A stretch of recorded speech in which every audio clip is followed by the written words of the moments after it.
வேணாவா பூவனா? இங்க பாத்துரு உனக்கு, இங்க பாரு. வேணா பூ?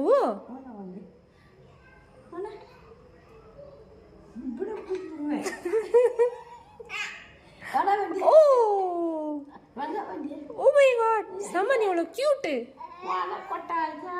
சம்மனோ இருக்கிறிய ஓலை கொட்டாயா, சும்மா நடக்கிறிய தவளை கொட்டாயா.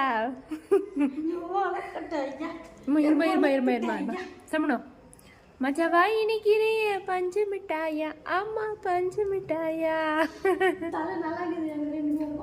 2 பேருக்கும் பப்பர தலை. சமனல சமனோ முடி வேற குழந்தைக்கு தொல்லை பண்ணுது. ஒண்ணுமா இப்போ உனக்கு பூ வேணாவா? குட்டி சம்மனுக்கு பூ வேணா? No no.